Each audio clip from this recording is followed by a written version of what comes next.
नमस्कार. मला सांगण्यास आनंद होतोय, आपलं डीजी लोन मंजूर झालंय, आपलं गृह अग्रिम लोन मंजूर झालंय. ज्या पोलीस अधिकारी कर्मचाऱ्यांनी आपलं स्वप्नातलं घर पाहण्याचं स्वप्न पाहिलं ते आज पूर्ण केलंय. ते पण पूर्ण केलंय की एका जिल्ह्यातील 4 व्यक्तींनी माननीय मुख्यमंत्र्यांना विलन ठरवलं होतं. पोलीस बॉय संघटनेचा मी संस्थापक अध्यक्ष म्हणून त्याच 4 व्यक्तींनी मला पण विलन ठरवलं होतं.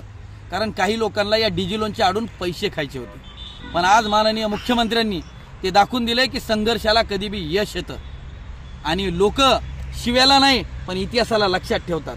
मी पोलिसाचा पोरग म्हणून या 4 लोकांनी मला खूप त्रास देण्याचा प्रयत्न केला, पण महाराष्ट्रातील हजारो पोलीस अधिकारी कर्मचाऱ्यांनी मला फोन करून मनोधैर्य वाढवलं की भैया पोलिसांचं डीजी लोन हे तूच करू शकतो, कारण सुरुवात तूच केली. 2023चं डीजी लोन पण मंजूर करण्यासाठी तुम्हीच आवाज उचलला होता. हे यांचे शब्द कुठेतरी मला लढण्याची ताकद देत होते. मी 2 वर्षापासून माननीय मुख्यमंत्र्यांकडे मी या गोष्टीचा पाठपुरावा करत होतो. मध्ये खूप सारे उपसचिव बदलले, आता साखरे साहेब आले, पण साखरे साहेबांनी त्या पॉझिटिव्हनी केलं. मध्ये नंतर वैभवराजे घाडगे साहेब, श्रीकर परदेशी साहेब, या तिघांनी मिळून माझ्या या प्रयत्नांना यश कसं येईल यासाठी माझ्यासोबत खंबीर उभा राहिले. आता श्रेय कुणी पण घेऊ द्या, मला खुशी ह्या गोष्टीची आहे की माननीय मुख्यमंत्र्यांनी महाराष्ट्रातील तमाम पोलीस अधिकारी कर्मचारी यांचं गृह अग्रिम लोन मंजूर झालं. 2 वर्षाच्या लढ्याला यश आले.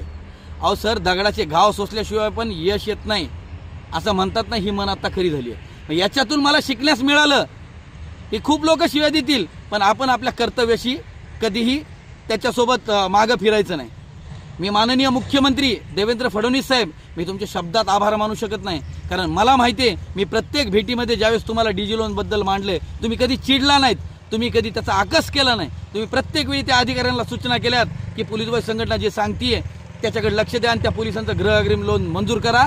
पोलिसांचं स्वप्नातलं घर मला पूर्ण करायचंय. मी माननीय मुख्यमंत्री साहेब, तुम्ही डीजी लोन जे मंजूर केले यामुळं काही राजकीय पक्षाचे जे लोकप्रतिनिधी होते ज्यांनी मला डावलण्यासाठी किंवा मला विरोध करण्यासाठी स्वतः ते प्रश्न उपस्थित केले होते, याच्यातून तुम्ही चपराक दिली साहेब की संघर्ष करणाऱ्या व्यक्तीला कधीच कुठंही कुणीही असं करू शकत नाही की त्याला दुजाभाव देईल. पण साहेब, खरंच मी तुम्हाला सॅल्यूट करतो. जे मला महाराष्ट्रातून तमाम पोलीस अधिकारी कर्मचारी यांचे फोन येत आहेत की राहुल थँक्यू, तुमच्यामुळे झालं, धन्यवाद, हे मला लढण्याची ताकद देत आहेत. मी आज खुश याच्यासाठी आहे की माझ्या लढ्याला यश आले. मी खुश याच्यासाठी आहे की माझ्या पोलिसाच्या स्वप्नातलं घर होतंय. मी आज प्रवासात आहे. 9 नोव्हेंबरला आपण पोलीस बॉय संघटनेची राज्यस्तरीय बैठक पण नवी मुंबईला घेतोय.